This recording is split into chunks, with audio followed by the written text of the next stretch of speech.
Tini engka sikok dibosni sal. O sal engka joto pharangnai rokno hamjangma khaksangma rimani sal. Obono puitu naragino rajakor agulini laharo ongkhor laikya 10,323 pharangnai sebok rok. Lamao ongkhorui tamo salakya borok norbo nainai o Koktwma no. Joint movement কমিটির পক্ষ থেকে সাংবাদিক বন্ধুরা আসছেন, তাদেরকে অসংখ্য ধন্যবাদ এবং শুভেচ্ছা জানাচ্ছি। আপনারা জানেন আজকে গোটা ভারতবর্ষ জুড়ে 60তম শিক্ষক দিবস প্রতিপালন হচ্ছে। তারই অঙ্গ হিসেবে আগরতলা ত্রিপুরা রাজ্য শিক্ষক দিবস পালন করছি।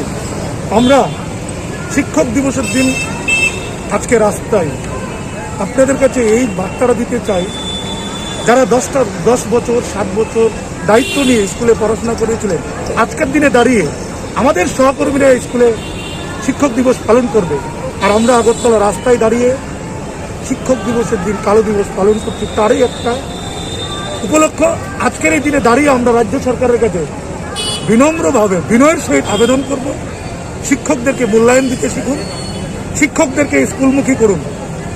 কারণ শিক্ষকরা স্কুলের আঙ্গিনায় থাকতে চাই, তাদেরকে স্কুলের বাইরে তাদের স্থান না।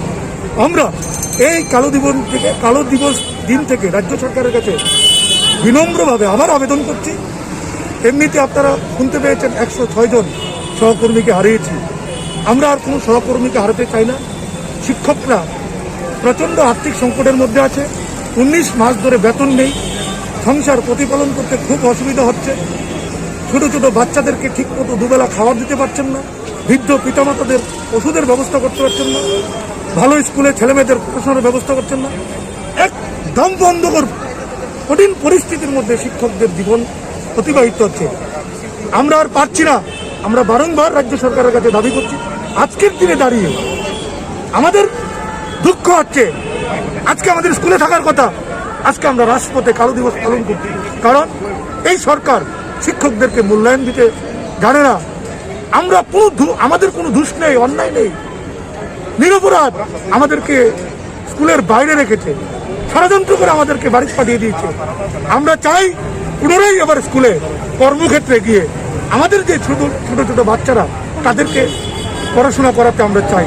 তাই আজকের এই দিনে দাঁড়িয়ে আমরা রাজ্য সরকারের যিনি মাননীয় মুখ্যমন্ত্রী এবং রাজ্যের শিক্ষামন্ত্রী, ওনারা কিন্তু প্রতিশ্রুতি দিয়েছিলেন সরকারে আসার আগে, যদি বিজেপি সরকার আসে তাহলে আমরা ভীষণ ডকুমেন্টে তাদেরকে রেখেছি, আমরা তাদেরকে সমাধান করব। কোথায় 19 মাস 40 মাস অতিক্রান্ত হয়ে গেছে, আমাদের ব্যাপারে কোনো পদার্থ ভূমিকা নেই। তাই আমি আপনাদের মাধ্যমে রাজ্য সরকারের কাছে এই মেসেজটুকু দিতে চাই। ধন্যবাদ।